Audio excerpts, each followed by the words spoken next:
بسم اللہ الرحمن الرحیم۔ میں ایک سیکورٹی گارڈ تھا۔ وہاں اکثر رئیسزادے آتے، گاڑیوں کے اندر غلط کام کرتے۔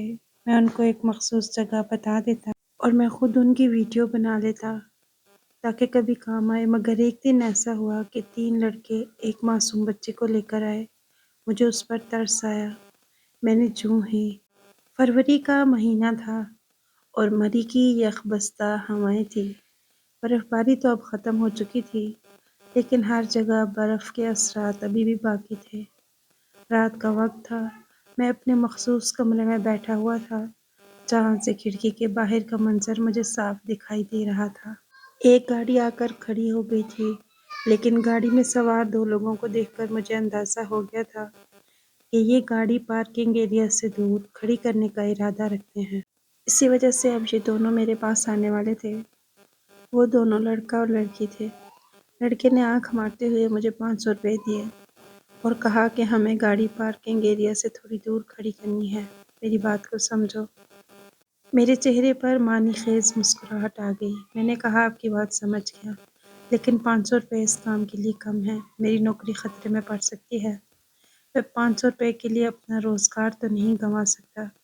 میرے ایسے کہنے پر اس نے مجھے 2000 پکڑائے تو میں سمجھ گیا کہ اس کو پہلے سے ہی کسی نے بتا دیا تھا کہ میں اس کام کی 2000 لیتا ہوں، لیکن اس نے اپنی بچت کرنے کے لیے پہلے مجھے 500 روپے آفر کیے۔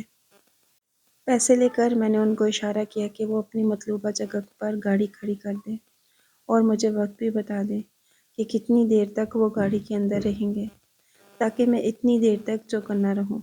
اس نے بتایا کہ ہمیں بس آدھا گھنٹہ لگے گا۔ میں نے کہا ٹھیک ہے، آپ لوگ جا سکتے ہیں۔ اس لڑکے نے گاڑی دوبارہ سٹارٹ کی اور ریورس کر کے پارکنگ ایریا سے کافی دور کھڑی کر دی، جہاں سے انہیں کوئی بھی نہیں دیکھ سکتا تھا۔ اس جگہ پر گاڑی کھڑی کرنا ممنوع تھا، کیونکہ وہ ایسی جگہ تھی جو پارکنگ ایریا میں نہیں آتی تھی اور وہ جگہ اچھے طریقے سے نظر بھی نہیں آتی تھی۔ اس لیے اس قسم کے لوگ ایسی جگہ کا انتخاب کرتے تھے۔ وہ یہ گناہ کا کام ہوٹلوں میں کرنے سے ڈرتے تھے، کیونکہ ہوٹلوں میں اکثر یہاں پر چھاپے پڑ جاتے تھے۔ تو ایسے بہت سے جوڑے جو گناہ گار ارادہ رکھتے تھے، وہ گاڑی میں ہی یہ کام سر انجام دیتے تھے۔ میں اس کام کے 2000 روپے لیتا تھا اور یہ بات بہت سارے لوگوں کو پتہ تھی۔ ان میں سے اکثر و بیشتر لوگ مجھے جانتے تھے اور پھر میرا پتہ ایسے ہی لوگوں کو دیتے اور کہتے کہ ایک بندہ بیٹھا ہوگا جسے 2000 ہاتھ میں دینا اور اپنا کام کرنا۔ خود میرا کام اتنا اچھا نہیں تھا، تنخواہ اتنی زیادہ نہیں تھی کہ گھر چل سکے، اسی لیے میں اسی طرح گزارا کرتا تھا۔ حلال حرام کا فرق کیے بغیر یہ پیسے وصول کرتا اور اسے اپنا حق سمجھتا۔ جب انہیں آدھے گھنٹے سے زیادہ ہو گیا تو میں ان کی جانب بڑھا اور اس لڑکی کی کار کے سامنے آ گیا۔ اپنی شہادت کی انگلی سے اس کی کھڑکی پر دستک دے کر کلائی پر ہاتھ رکھ کر وقت کا اشارہ کیا کہ تمہارا وقت ختم ہو چکا ہے۔ وہ دونوں انتہائی نازیبا حالت میں تھے، لیکن مجھے اس قسم کے مناظر دیکھنے کی عادت ہو چکی تھی۔ اس لڑکے نے مجھ پہ غصہ کیا اور کہا تمہیں اس طرح سے سامنے نہیں آنا چاہیے تھا، اور وہ لڑکی فوراً اپنا برہنہ کندھا چھپانے لگی۔ اس لڑکے کی بات سن کر میں دل ہی دل میں مسکرا دیا۔ اسے کیا پتا تھا کہ میں ان لمحات کو کیمرے میں قید کرتا ہوں اور فارغ اوقات میں ان ویڈیو کو دیکھ کر لطف اندوز ہوتا ہوں۔ وہ لڑکا شاید باہر نکلنے کے موڈ میں نہیں تھا۔ اس نے مجھے مزید 2000 روپے دیے اور وہاں سے جانے کا اشارہ کیا۔ میں یہ دیکھ کر خوش ہو گیا۔ آج میری دہاڑی 4000 لگی تھی۔ یہاں پر اکثر امیر زادے اپنی نام نہاد محبوباؤں کے ساتھ اس طرح کا کام کرنے کے لیے آتے تھے اور میرا ہاتھ گرم کر کے چلے جاتے تھے، لیکن انہیں نہیں معلوم تھا کہ میں ان کے ان لمحات کو CCTV کیمرے میں قید کر لیا کرتا تھا۔ میں نے اپنے ہی پیسوں سے ایک کیمرہ لگایا ہوا تھا، کبھی بھی کسی کو بلیک میل کرنے کی ضرورت پڑ سکتی تھی۔ یہاں پر آنے والوں کو میں زیادہ نہیں جانتا تھا۔ وہ چہرے میرے لیے انجان تھے۔ کچھ جانے پہچانے ہوتے تھے جو ہر سال آتے تھے اور ہر سال ایک نئی لڑکی کے ساتھ یہاں آتے تھے۔ آج بھی میں اپنے آفس میں بیٹھا تھا جب گاڑی میں ایک بہت ہی خوبصورت لڑکی ایک لڑکے کے ساتھ وہاں آئی۔ میں نے جب اس کے چہرے کو دیکھا تو میں حیران رہ گیا۔ وہ لڑکی بہت ہی زیادہ حسین تھی، جبکہ وہ لڑکا سلم سمارٹ سا انتہائی معمولی نقوش کا حامل تھا۔ میں نے اس لڑکی کو دیکھ کر سوچا کہ یہ اس عام سے لڑکے کے ساتھ صرف اس لیے موجود ہے کہ وہ ایک امیر زادہ ہے۔ ہر بار کی طرح میں نے اس بار بھی ان کی ویڈیو ریکارڈ کی تھی۔ ان کے جانے کے بعد میں نے اس ویڈیو کو 1 سے 2 بار دیکھا تھا۔ اس لڑکی کو دیکھ کر میرا دل ہی نہیں بھر رہا تھا۔ اب تک میں صرف ویڈیوز دیکھنے کی حد تک تھا اور کبھی کسی لڑکی کو بلیک میل کرنے کا نہیں سوچا تھا، کیونکہ میں جانتا تھا کہ وہ امیر زادوں کی محبوبائیں ہیں۔ جس طرح سے وہ آتی تھیں، لگ رہا ہوتا تھا کہ وہ اپنی مرضی اور منشا سے آئی ہیں۔ لیکن یہ لڑکی ایسی نہیں تھی۔ اس کے چہرے کے تاثرات بتا رہے تھے کہ وہ اپنی مرضی سے نہیں آئی۔ وہ آتے وقت بے حد خوفزدہ تھی اور ادھر ادھر دیکھ رہی تھی، ایسے جیسے کہ سب سے چھپنے کی کوشش کر رہی ہو، یا یہ خیال کہ کوئی اسے دیکھ نہ لے۔ کوئی اسے پہچانتا تو نہیں۔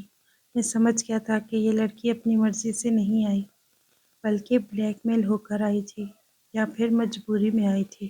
جو لڑکیاں یہاں لڑکوں کے ساتھ گاڑی میں غلط کام کرنے آتی تھیں، ان میں کچھ اسکول اور کچھ کالج یونیفارم میں ملبوس ہوتی تھیں، تو کوئی یونیورسٹی کی اسٹوڈنٹس ہوتی تھیں، کچھ اپنے منگیتروں کے ساتھ آتی تھیں۔ میں سبھی کی ویڈیوز اپنے پاس محفوظ رکھتا۔ ان ویڈیوز کو اپنے پاس محفوظ رکھنے کا مقصد یہ نہیں تھا کہ میں ان لڑکیوں کو بلیک میل کرنا چاہتا تھا، یا ان سے پیسے لینا چاہتا تھا، یا ان کے ساتھ وقت گزارنا چاہتا تھا، بلکہ یہ میں صرف اپنی دل کی خوشی کے لیے کیا کرتا تھا۔ مجھے یہ سب دیکھنے کی عادت سی پڑ گئی تھی، اور یہ سب دیکھتے ہوئے جیسے مجھ پر نشہ سا طاری ہو جاتا۔ ہر روز نئے انداز میں نئے چہروں کے ساتھ مجھے دیکھنے کو ملتا تھا۔ کبھی کسی لڑکی کے چہرے نے مجھے اپنی جانب نہیں کھینچا تھا، لیکن جب سے میں نے اس لڑکی کو دیکھا تھا، میرے دل کی حالت عجیب ہو گئی۔ میرے دل میں یہ خیال پیدا ہو گیا کہ میں اس لڑکی کو حاصل کروں، مگر مسئلہ یہ تھا کہ میں نہیں جانتا تھا یہ لڑکی کون تھی، کہاں رہتی تھی۔ اس کے بارے میں معلومات لینا مشکل کام تو تھا، مگر ناممکن نہیں تھا۔ میں نے اپنے ایک دوست کو اس کام کے لیے ہائر کر لیا تھا۔ دوبارہ جب کبھی وہ لڑکی مجھے نظر آتی تو میں اپنے دوست کو اس کے پیچھے لگا دیتا۔ وہ مجھے اس لڑکی کے بارے میں مکمل معلومات دیتا تھا۔ اب انتظار تھا تو صرف اس لڑکی کا کہ وہ دوبارہ سے میرے سامنے آئے اور میں اسے اپنے جال میں پھنسانے کی کوشش کروں۔ میں آدھی رات تک اسی کے بارے میں سوچتا رہتا تھا۔ جب آنکھیں بند کرتا تو اس کا نازک سراپا آنکھوں کے سامنے آ جاتا اور میں بے چینی سے کروٹیں بدلتا رہتا۔ پھر کچھ دنوں کے بعد دوبارہ سے وہی لڑکی اس لڑکے کے ساتھ وہاں پر نظر آئی تھی۔ اس کو دیکھ کر میرے ہونٹوں پر مسکان پھیل گئی۔ تبھی میں نے اپنے دوست کو کال کر کے اس لڑکی کی لوکیشن بتا دی تھی۔ اب میں بالکل مطمئن ہو گیا تھا۔ مجھے اندازہ تھا کہ شام تک مجھے اس کی تمام معلومات مل جائیں گی، اور ایسا ہی ہوا۔ شام کو میرے دوست نے اس کا نمبر، ایڈریس، ہر چیز مجھے سینڈ کر دی تھی۔ پھر میں نے دھڑکتے دل کے ساتھ اس کا نمبر ملایا۔ دوسری یا تیسری بیل پر اس نے کال ریسیو کر لی۔ اس کی آواز بھی اس کی طرح بہت خوبصورت تھی۔ میں نے اس سے بات کرنے کی کوشش کی تو اس نے رانگ نمبر کہہ کر فون بند کر دیا۔ میں اس کو میسیجز کرتا رہا، کال کرتا رہا، مگر وہ میری کسی بات کا جواب نہیں دے رہی تھی۔ وہ بہت زیادہ مغرور تھی، اور یہ غرور اس پر سجدہ بھی تھا۔ جتنا میں اس کے ساتھ بات کرنے کے لیے تڑپ رہا تھا، اتنا ہی وہ مجھ سے بے نیازی برت رہی تھی۔ اب میں سوچنے لگا کہ اس کے ساتھ بات کیسے کروں اور کیسے اسے اپنے ساتھ ملنے کے لیے تیار کروں۔ میرے ذہن میں ایک آئیڈیا آیا۔ اس پر عمل درآمد کرنا مشکل نہیں تھا۔ یہ خیال آتے ہی میری آنکھوں میں چمک سی آ گئی۔ میں نے پھر CCTV کیمرے میں ریکارڈ کی گئی ویڈیو کا ایک چھوٹا سا کلپ اسے شیئر کیا۔ جو کلپ سب سے زیادہ خاص تھا، اور میری توقع کے عین مطابق اس نے اگلے ہی پل مجھے جواب دیا، اور ساتھ ہی مجھے کال کر دی۔ وہ بہت زیادہ خوفزدہ معلوم ہو رہی تھی۔ اس کی آواز کانپ رہی تھی۔ وہ شاید یہ سمجھ رہی تھی کہ یہ بات کسی کو معلوم نہیں، اور جب اس نے اپنا راز یوں کھلتے دیکھا تو وہ بے چین ہو گئی۔ وہ مجھے کہنے لگی، آپ کون ہیں اور یہ ویڈیو آپ کے پاس کیسے آئی؟ اب مجھے اندازہ ہو گیا تھا کہ چڑیا بس جال میں قید ہونے کو تیار ہے۔ میں زور سے ہنس پڑا اور کہنے لگا، اس بات کو چھوڑو کہ میں کون ہوں، بلکہ یہ سوچو اگر میں نے یہ ویڈیو نیٹ پر ڈال دی یا تمہارے گھر والوں کو سینڈ کر دی تو تمہیں کیسا لگے گا؟ وہ تمہارے ساتھ کیا سلوک کریں گے؟ یہ بات سن کر وہ بہت زیادہ ڈر گئی اور کہنے لگی، خدا کے لیے ایسا مت کرنا، ورنہ میرے گھر والے مجھے جان سے مار دیں گے۔ تم بتاؤ تمہیں کیا چاہیے؟ جو کچھ تمہیں چاہیے وہ میں تمہیں دے دوں گی۔ اس کے تیزی سے بولنے پر میرے چہرے پر معنی خیز مسکراہٹ پھیل گئی۔ میں نے اس سے کہا کہ مجھے تم سے ایک بہت خاص چیز چاہیے۔ اور میں تمہیں ملنے پر ہی بتاؤں گا۔ وہ چونک گئی اور کہنے لگی، کیا مطلب؟ کون سی خاص چیز؟ میں نے اس سے کہا، یہ جاننے کے لیے میری اگلی کال کا انتظار کرو۔ میں تمہیں جگہ اور وقت بتاؤں گا، تم وہیں پر پہنچ جانا۔ میں نے کال بند کر دی تھی، مگر اب اس کے بار بار میسیجز مجھے آ رہے تھے جن میں وہ میری منتیں کر رہی تھی، میرے آگے ہاتھ جوڑ رہی تھی۔ اس کی روتی ہوئی آواز سن کر ایک بار میرے دل کو کچھ ہوا، مگر میں نے یہ سوچ کر دل کو مضبوط کر لیا کہ میں اس سے اپنا مقصد حاصل کر لوں، اس کے بعد میں یہ سب کچھ ڈیلیٹ کر دوں گا۔ اور ویسے بھی میرا مقصد یہ سب کچھ نیٹ ورک پر ڈالنے کا نہیں تھا، اور نہ ہی اس کے گھر والوں کو یہ سب سینڈ کرنا میرا مقصد تھا، بلکہ میں تو اس کے حسن کا اسیر ہو گیا تھا۔ میرا ارادہ اس سے محض لطف حاصل کرنے کا تھا۔ ان میں تمام ویڈیوز لیک کر دیتا، یوں بھی وہ ان ویڈیوز کی وجہ سے ہی تو میرے جال میں آ کر پھنسی تھی۔ اگلے دن جب میں آفس میں بیٹھا ہوا تھا، وہاں پر ایک گاڑی میں 5 لڑکے آئے۔ انہوں نے گاڑی سب سے الگ تھلگ جگہ پر کھڑی کی تھی۔ تبھی میں یہ دیکھ کر جان گیا کہ اس گاڑی میں ضرور کچھ خاص ہونے والا ہے۔ تبھی تو انہوں نے گاڑی سب سے الگ جگہ پر کھڑی کی ہے۔ یہ دیکھ کر میں الرٹ ہو گیا اور آنے والی سنسنی خیز کے لیے خود کو تیار کرنے لگا۔ تبھی جو منظر میں نے دیکھا اس نے مجھے اندر تک ہلا کے رکھ دیا۔ اس گاڑی میں 5 لڑکوں کے ساتھ ایک چھوٹی سی بچی تھی جو کہ دیکھنے میں 10 یا 12 سال کی تھی۔ وہ بچی بہت زیادہ خوفزدہ تھی اور رو رہی تھی۔ وہ بچی اسکول یونیفارم میں ملبوس تھی، بے تحاشا ڈری سہمی۔ مجھے سمجھنے میں دیر نہیں لگی کہ وہ بچی اسکول جا رہی تھی اور ان لوگوں نے اسے اغوا کر لیا۔ اب وقت نہیں تھا کہ میں آفس میں بیٹھ کر اس بچے کی بربادی کا تماشا دیکھتی۔ میرے دل کو کچھ ہونے لگا تھا۔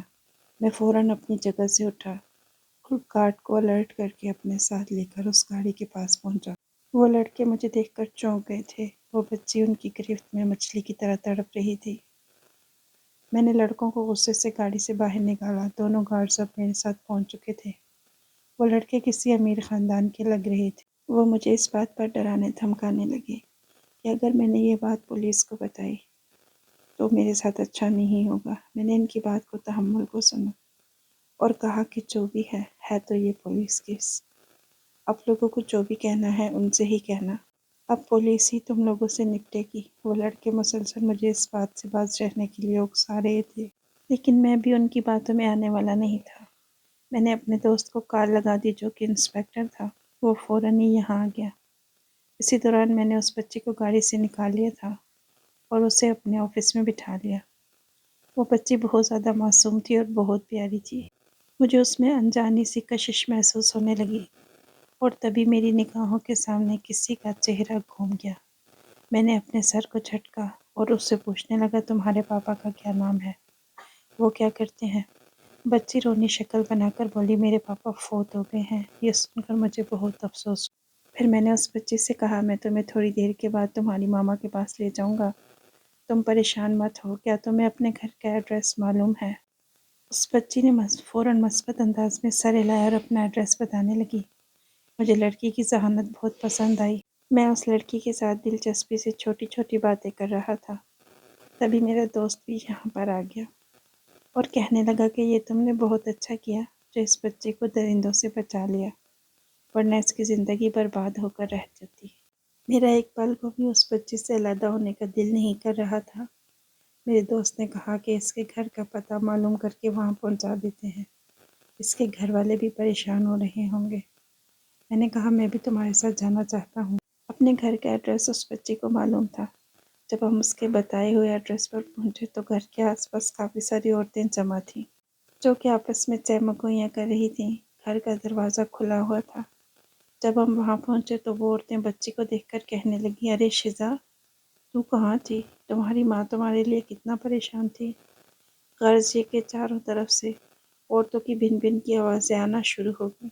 یہ دیکھ کر ہمیں اندازہ ہو گیا کہ یہ گھر اسی بچی کا ہے۔ یہ دیکھ کر ہمیں تسلی ہو گئی۔ پھر جب ہم گھر کے اندر داخل ہوئے تو وہاں بھی کافی ساری عورتیں جمع تھیں۔ ایک لڑکی کے رونے کی آواز سنائی دے رہی تھی۔ اس لڑکی کی کمر ہماری طرف تھی۔ وہ بری طرح سے تڑپ رہی تھی۔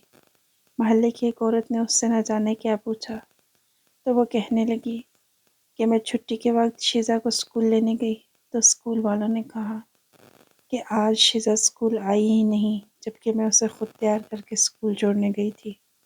آج مجھے آفس سے دیر ہو رہی تھی، تبھی میں نے اسکول سے تھوڑا پیچھے ہی اس سے روانہ کر کے اپنے آفس چلی گئی تھی۔ جب اسکول والوں نے یہ بات کی تو میرے پاؤں کے نیچے سے زمین نکل گئی۔ پھر جب میں گھر آئی تو گھر میں بھی شزا موجود نہیں تھی۔ میں نے اپنے دوستوں سے، محلے والوں سے، آس پاس ہر جگہ سے پوچھا۔ سبھی اس بات سے لاعلم تھے۔ وہ روتے روتے نٹھال ہو رہی تھی۔ اس کی آواز سن کر میں چونک گیا تھا۔ یہ آواز مجھے اپنی اپنی لگ رہی تھی، سنی سنی لگ رہی تھی، اور اب میں اس کا چہرہ دیکھنے کے لیے بے قرار تھا۔ فوراً وہ بچی آگے بڑھی اور ماما کہہ کر اس سے لپٹ گئی۔ وہ دونوں ایک دوسرے سے لپٹ کر بہت بری طرح رو رہی تھی۔ یہ منظر دیکھ کر میری آنکھیں بھی نم ہو گئیں۔ کافی دیر تک میں اور میرے دوست ان کے سنبھلنے کا انتظار کرتے رہے۔ اب وہ بچی سے پوچھنے لگی، تم کہاں تھی؟ میں نے تمہیں کہاں کہاں نہیں ڈھونڈا، اور تم اسکول کیوں نہیں گئی تھی؟ تم اسکول سے کہاں چلی گئی تھی؟ جانتی ہو میں تمہارے لیے کتنا پریشان ہو رہی تھی۔ کتنی بار تمہیں کہا ہے کہ اکیلے کہیں مت جایا کرو، مگر تم ہو کہ میری کوئی بات سنتی ہی نہیں۔ وہ ایسے چومے جا رہی تھی اور ایک ہی سانس میں نہ جانے کتنی باتیں کر رہی تھی۔ اب اس کی فکر ختم ہو گئی تھی تو اس کی جگہ غصے نے لے لی۔ تبھی شزا نے ہماری طرف اشارہ کیا اور کہنے لگی، میں ان انکل کے ساتھ آئی ہوں، یہی مجھے لے کر آئے ہیں۔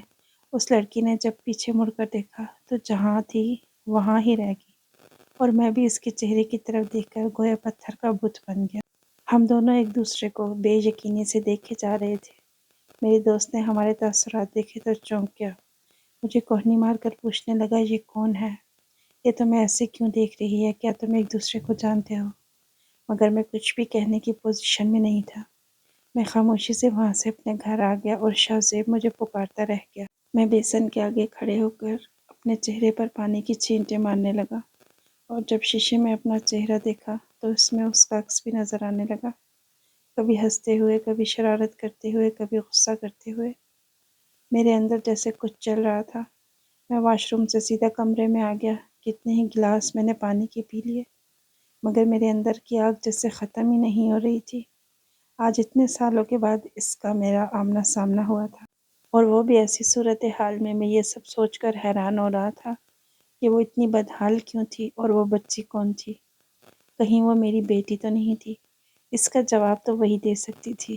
تبھی دروازے پر بیل بجنے لگی۔ سامنے ہی شاہ زیب کھڑا تھا۔ وہ حیران پریشان سے میرے کمرے میں آیا۔ میری حالت دیکھ کر وہ بوکھلا گیا۔ کہنے لگا، تمہیں کیا ہوا ہے؟ تم اس طرح سے ریئیکٹ کیوں کر رہے ہو؟ تم وہاں سے بنا کچھ کہے چلے آئے۔ میں تمہیں پکارتا رہ گیا اور تم نے میری بات ہی نہیں سنی۔ میں دم سا ہو کر اپنے بیڈ پر گر گیا۔ اس نے میرے دونوں بازو پکڑ کر مجھے جھنجھوڑا اور کہنے لگا، تمہیں اس طرح پریشان دیکھ کر میں پریشان ہوں۔ خدا کے لیے بتاؤ تمہیں کیا ہوا، اور وہ لڑکی کون تھی؟ وہ بھی تمہیں دیکھ کر پتھر کی مورت کیوں بن گئی تھی؟ میں نے اس سے کہا، آج سے 13 سال پہلے میری آفرین سے شادی ہوئی تھی۔ ہم دونوں کی پسند کی شادی تھی۔ ہم دونوں ہی ایک دوسرے کے بغیر نہیں رہ سکتے تھے، مگر نہ جانے کیسے ہمارے درمیان رفتہ رفتہ بدگمانیاں پیدا ہونے لگیں، جنہیں نہ تو اس نے دور کرنے کی کوشش کی اور نہ ہی میں نے کی۔ آفرین کو شک کرنے کی عادت تھی۔ وہ ہر بات میں مجھ پر شک کرتی، نہ وہ میری عزت کرتی نہ میری امی کی۔ یہاں تک کہ جب ہمیں اللہ پاک نے ایک پیاری سی بیٹی عطا کی، تب بھی اس میں بالکل کوئی تبدیلی واقع نہیں ہوئی۔ وہ ویسی کی ویسی ضدی تھی، اور میں نے اس کو خود سے بدلنے کی بہت کوشش کی، مگر شاید وہ خود کو بدلنا نہیں چاہتی تھی، یا پھر وہ میرے ساتھ رہنا نہیں چاہتی تھی۔ اگر اسے مجھ سے محبت ہوتی تو ضرور خود کو میری پسند کے مطابق ڈھال لیتی۔ ایک دن مجھے ضروری میٹنگ کے سلسلے میں شہر سے باہر جانا تھا۔ میں آدھی رات کو گھر واپس آ رہا تھا۔ اس دوران بار بار اس کی کالز آ رہی تھی۔ میں میٹنگ میں تھا اور بار بار اس کی کالز کی وجہ سے میں ڈسٹرب ہو رہا تھا، اور میں دل ہی دل میں جھنجھلا بھی رہا تھا۔ میں نے اسے منع کیا کہ مجھے کال نہیں کرنی، مگر ہمیشہ کی طرح اس نے میری بات پر عمل نہیں کیا تھا، اور پھر میں نے غصے میں آ کر موبائل ہی آف کر دیا۔ آدھی رات کو جب میں گھر میں آیا تو اس نے گویا طوفان کھڑا کر رکھا تھا۔ پورے کمرے کا سامان یہاں سے وہاں بکھرا پڑا تھا۔ وہ غصے سے چلا رہی تھی۔ اماں اپنے سر پر ہاتھ رکھ کے بیٹھی تھی۔ جب میں نے یہ صورتحال دیکھی تو میرا دماغ گھوم گیا۔ مجھے دیکھتے ہی وہ اور چلانے لگی، کہاں پر تھے؟ کس کے ساتھ تھے؟ ابھی گھر آنے کی کیا ضرورت تھی؟ وہیں پر رہتے۔ اور میری برداشت کی حد یہیں تک تھی۔ میں نے ایک زوردار تھپڑ اس کے چہرے پر رسید کیا اور اسے کہا کہ آج کے بعد مجھے اپنی شکل مت دکھانا۔ اس وقت وہ اپنی بیٹی کو اٹھا کر کمرے سے باہر نکل گئی۔ اگلے دن تک میرا غصہ بھی ٹھنڈا ہو گیا تھا۔ میں صبح صبح آفس چلا گیا۔ میں نے سوچ لیا واپس جا کر اسے منا لوں گا، مگر جب میں واپس آیا تو وہ گھر میں موجود نہیں تھی۔ اماں کہنے لگی وہ اپنی بیٹی کو اٹھا کر کہیں چلی گئی ہے۔ میں نے اسے روکنے کی بہت کوشش کی لیکن اس نے میری ایک بھی نہیں مانی۔ میں نہیں جانتی کہ وہ کہاں گئی ہے اور نہ ہی میں جانتا تھا۔ اس کو کوئی رشتہ دار بھی نہیں تھا، کوئی دوست بھی نہیں تھا۔ وہ تو سارے زمانے سے جیسے خفا تھی۔ اب میں اسے کہاں ڈھونڈتا؟ مجھے کچھ پتہ نہیں چل رہا تھا کہ وہ کہاں گئی۔ پھر کتنے ہی سال گزر گئے۔ اب تو اماں بھی نہیں رہی جو مجھے بار بار اس کا نام یاد دلاتی اور اس کو تلاش کرنے پر مجھے زور دیتی۔ رفتہ رفتہ میں نے اس کی تلاش میں نکلنا چھوڑ دیا اور اب اتنے سالوں کے بعد وہ میرے سامنے آئی تھی۔ شاہ زیب سانس روکے میری بات سن رہا تھا۔ وہ کہنے لگا، اس کا مطلب یہ ہے کہ وہ بچی تمہاری بیٹی ہے؟ یہ بات یاد آتے ہی میں ٹھٹک کر رہ گیا۔ میں نے سوچا کہ میں نے کبھی کسی غیر عورت کو آج تک چھوا تک نہیں تھا، اور اس نیلی آنکھوں والی لڑکی کو دیکھ کر میں اپنے آپ پر کنٹرول کھو بیٹھا تھا۔ زندگی میں پہلی بار میں نے گناہ کرنے کی خواہش کی تھی اور گناہ کرنے کے لیے باقاعدہ پلاننگ کر رہا تھا۔ تو اس کا مطلب یہ تھا کہ جو کچھ میں کسی کی بیٹی کے ساتھ کرنے جا رہا تھا وہی سب کچھ میری بیٹی کے ساتھ بھی ہو سکتا تھا۔ یہ خیال آتے ہی میرے جسم کے رونگٹے کھڑے ہو گئے اور میرا چہرہ زرد پڑ گیا۔ میری حالت دیکھ کر شاہ زیب گھبرا گیا اور کہا کہ تمہاری بیٹی کو تمہاری ضرورت ہے۔ تمہیں اب بھابھی سے معافی مانگ لینی چاہیے اور انہیں اپنے گھر میں لے آنا چاہیے۔ تم نے دیکھا نہیں وہ کس قدر خستہ حالت میں زندگی گزار رہی ہیں، اور بچے کو پالنے کے لیے وہ ایک آفس میں نوکری کرتی ہے۔ اور کتنی عجیب بات ہے کہ باپ کے پاس تو بہت پیسہ ہے مگر بچے غریبوں کی طرح پل رہی ہے۔ میں نے بھی یہی سوچا تھا اور پھر میں خود کو اس کے سامنے جانے کے لیے تیار کرنے لگا۔ میں خود میں اتنی ہمت نہیں کر پا رہا تھا۔ جب میں وہاں پر گیا تو وہ بھی شاید میری منتظر تھی۔ بنا کچھ کہے ہم دونوں ایک دوسرے کی طرف دیکھتے رہے۔ کافی دیر کے بعد میرے ہونٹوں نے جنبش کی اور میں نے اس سے کہا کہ گھر چلو، تمہیں لینے آیا ہوں۔ وہ بنا کچھ کہے میرے ساتھ چل پڑی۔ شاید گزرتے وقت کے ماہ و سال نے اس کی ضدی طبیعت پر اثر ڈالا تھا۔ پھر وہ میرے ساتھ میرے گھر آ گئی۔ جب شیزا کو معلوم ہوا کہ میں اس کا پاپا ہوں تو وہ بہت زیادہ خوش ہوئی اور کہنے لگے، پاپا آپ اللہ میاں کے پاس سے کب آئے؟ میں ہر روز دعا کرتی تھی کہ میرے بابا اللہ میاں کے پاس سے واپس آ جائیں، میرے لیے ڈھیروں کھلونے لے کر آئیں۔ اس کی بات سن کر میں نے اسے خود کے ساتھ لگا لیا اور شکوہ کناں نظروں سے اپنی بیوی کی طرف دیکھا۔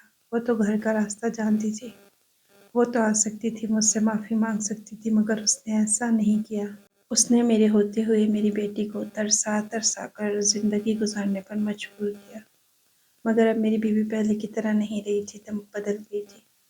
میں نے تمام ویڈیوز ڈیلیٹ کر دی جو میرے پاس تھی، اور اب میں کسی کی بھی ویڈیوز ریکارڈ نہیں کرتا، کیونکہ میں جان گیا تھا کہ اللہ پاک نے مجھے بھی ایک بیٹی عطا کی ہے، اور آج جو کچھ میں کسی کی بیٹی کے ساتھ کروں گا کل کو وہی میری بیٹی کے ساتھ ہو سکتا ہے۔